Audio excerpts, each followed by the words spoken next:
بسم اللہ الرحمن الرحیم۔ عائشہ صدیقہ رضی اللہ تعالیٰ عنہا کے نبی صلی اللہ علیہ وسلم کے ساتھ گزری زندگی کے چند واقعات پیش کیے جا رہے ہیں۔ نبی صلی اللہ علیہ وسلم کی متعدد بیویاں تھیں اور حضور صلی اللہ علیہ وسلم اپنی ہر بیوی کے پاس ایک دن گزارتے، لیکن باقی ازواج مطہرات باری والی زوجہ کے پاس اکٹھی ہو جاتی۔ ابن ماجہ کی روایت کے مطابق ایک بار حضرت عائشہ رضی اللہ تعالیٰ عنہا کی باری تھی جب حضرت زینب بلا اجازت ان کے حجرے میں داخل ہوئی۔ حضرت محمد صلی اللہ علیہ وسلم کو معلوم نہ تھا کہ حضرت زینب رضی اللہ تعالیٰ عنہا بھی حجرے میں موجود ہیں۔ اندھیرے میں آپ نے ان کی طرف ہاتھ بڑھایا ہی تھا کہ حضرت عائشہ رضی اللہ تعالیٰ عنہا بولی، یہ زینب ہے۔ آپ صلی اللہ علیہ وسلم نے ہاتھ کھینچ لیا۔ اس پر ان دونوں یعنی حضرت عائشہ رضی اللہ تعالیٰ عنہا اور حضرت زینب رضی اللہ تعالیٰ عنہا کی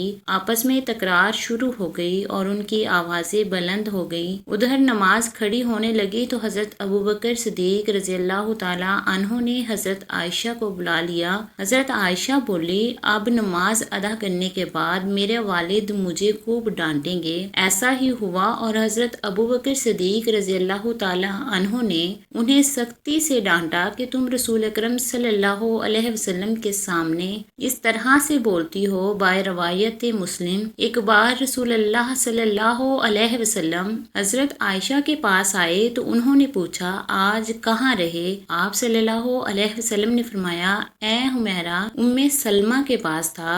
کہا، ام سلمہ سے آپ کا جی نہیں بھرتا؟ مجھے بتائیے، اگر آپ ایک وادی کے دو کناروں پر اتریں، ایک سے گھاس چرا لی گئی ہو اور دوسری کنارے پر کوئی گھاس کھانے والا نہ آیا ہو تو آپ جانور کہاں چرانا پسند کریں گے؟ تو آپ صلی اللہ علیہ وسلم نے فرمایا، وہ جس کا سبزہ چکھا نہ گیا ہو۔ تو عائشہ رضی اللہ تعالیٰ عنہا کہنے لگی، میں آپ کی عورتوں کی طرح نہیں، میرے علاوہ ہر عورت دوسرے مرد کے پاس رہی ہے۔ حضور صلی اللہ علیہ وسلم مسکرا دیے۔ باروایت بخاری، شاہ روم مکوکس نے رسول صلی اللہ علیہ وسلم کو ایک کبتی باندھی ہدیہ کی۔ حضرت عائشہ صدیقہ رضی اللہ تعالیٰ عنہا فرماتی ہیں کہ جب وہ حاملہ ہوئی تو مجھے پریشانی لاحق ہو گئی۔ ابراہیم کی ولادت ہوئی لیکن ماریہ کو دودھ نہ ہوتا تھا۔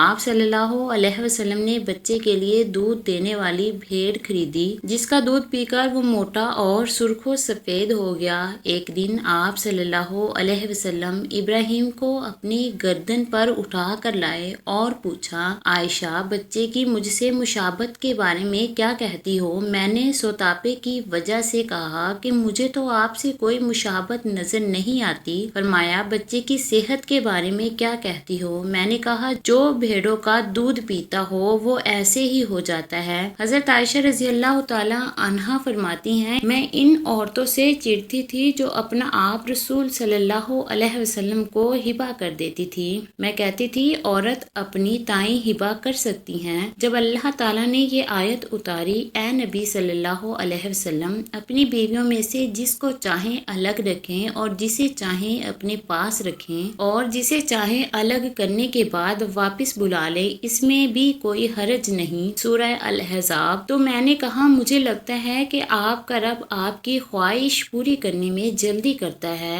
باروایت بخاری، باروایت مسلم۔ ابن حجر کہتے ہیں کہ کئی صحابیات نے اپنی جان رسول اللہ صلی اللہ علیہ وسلم کو بخشی، لیکن آپ صلی اللہ علیہ وسلم کسی ایک کو نکاح میں نہ لائے کیونکہ یہ آپ صلی اللہ علیہ وسلم کے منشا پر موقوف تھا کہ بشرط یہ کہ نبی صلی اللہ علیہ وسلم ان کو اپنے نکاح میں لانا چاہیے۔ الاحزاب۔ ابن حجر نے حضرت میمونہ رضی اللہ تعالیٰ عنہا کے ہونے کا بھی رد کیا ہے۔ ام المومنین حضرت سودا بنت زمعہ رضی اللہ تعالیٰ عنہا نے اپنی باری کا دن حضرت عائشہ رضی اللہ تعالیٰ عنہا کو دے دیا تھا۔ چنانچہ حضور صلی اللہ علیہ وسلم حضرت عائشہ رضی اللہ تعالیٰ عنہا کے ہاں 2 دن قیام فرماتے۔ حضرت عائشہ فرماتی ہیں کہ سودا کے علاوہ کوئی عورت ایسی ہی نہیں کہ میرا اس جیسے طور طریقے اختیار کرنے کو دل چاہے، مگر ان میں بھی تندی تھی۔ باروایت مسلم۔ ایک بار حضرت صفیہ بنت حیی اور حضرت عائشہ میں جھگڑا ہوا، دونوں نے ایک دوسرے کے باپ کو برا بھلا کہا۔ رسول اکرم صلی اللہ علیہ وسلم نے سنا تو فرمایا، صفیہ تم ابو بکر کو گالی دے رہی ہو۔ حضرت عمر رضی اللہ تعالیٰ عنہ فرماتے ہیں کہ رسول اکرم صلی اللہ علیہ وسلم کی ازواج آپس کے رشک و رکابت کی وجہ سے آپ صلی اللہ علیہ وسلم سے روٹھ گئی تو میں نے ان سے کہا کہ اگر رسول صلی اللہ علیہ وسلم تمہیں طلاق دیں تو مجھے بڑی امید ہے کہ ان کا رب انہیں بدلے میں تم سے بہتر بیویاں دے گا۔ تو اس مضمون کی آیت سورہ التحریم میں نازل ہو گئی۔ ایک سفر میں حضرت محمد صلی اللہ علیہ وسلم کے ساتھ جانے کے لیے حضرت عائشہ اور حضرت حفصہ کے نام قرہ نکلا۔ رات کے سفر میں گفتگو کرنے کے لیے آپ حضرت عائشہ رضی اللہ تعالیٰ عنہا کو اپنے ساتھ رکھتے تھے۔ حضرت حفصہ رضی اللہ تعالیٰ عنہا کو اس پر رشک آیا۔ انہوں نے حضرت عائشہ سے کہا کہ تم میرے اونٹ پر سوار ہو جاؤ اور میں تمہارا اونٹ پکڑ لیتی ہوں، دیکھتے جاؤ کیا بنتا ہے۔ حضرت محمد صلی اللہ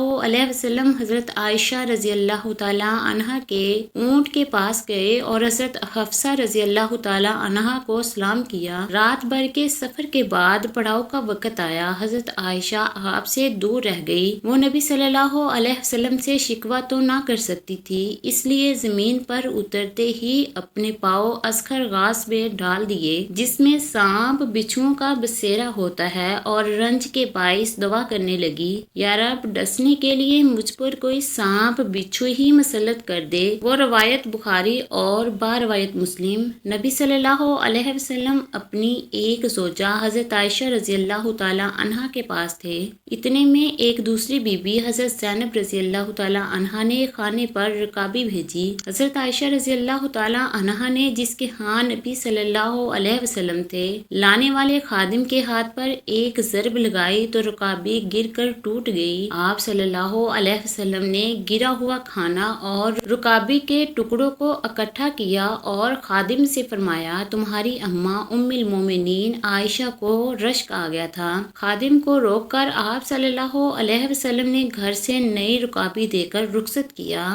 روایت بخاری۔ حضرت عائشہ رضی اللہ تعالیٰ عنہ فرماتی ہے کہ ایک رات سوتے ہوئے میرا جسم آپ صلی اللہ علیہ وسلم کے جسم سے مل گیا۔ آپ صلی اللہ علیہ وسلم نے فرمایا، عائشہ کیا اس رات کو مجھے رب کی عبادت کی اجازت دیتی ہو؟ میں نے کہا، واللہ مجھے آپ کا قرب پسند ہے، تاہم میں آپ صلی اللہ علیہ وسلم کی خواہش کو ترجیح دیتی ہوں۔ پھر آپ صلی اللہ علیہ وسلم نے قیام کیا اور رو رو کر قرآن کی تلاوت کی حتیٰ کہ آپ صلی اللہ علیہ وسلم کے کندھے مبارک بھیگ گئے۔ پھر آپ صلی اللہ علیہ وسلم بیٹھ کر تلاوت کرتے رہے حتیٰ کہ آپ صلی اللہ علیہ وسلم کے پہلو آنسوؤں سے تر ہو گئے۔ پھر لیٹ کر تلاوت کی، پھر روتے رہے حتیٰ کہ زمین آنسوؤں سے تر ہو گئی۔ آپ صلی اللہ علیہ وسلم کے پاس حضرت بلال رضی اللہ تعالیٰ عنہ آئے تو انہوں نے کہا، یا رسول اللہ صلی اللہ علیہ وسلم، میرے ماں باپ آپ پر قربان، کہ اللہ تعالیٰ نے آپ کے آئندہ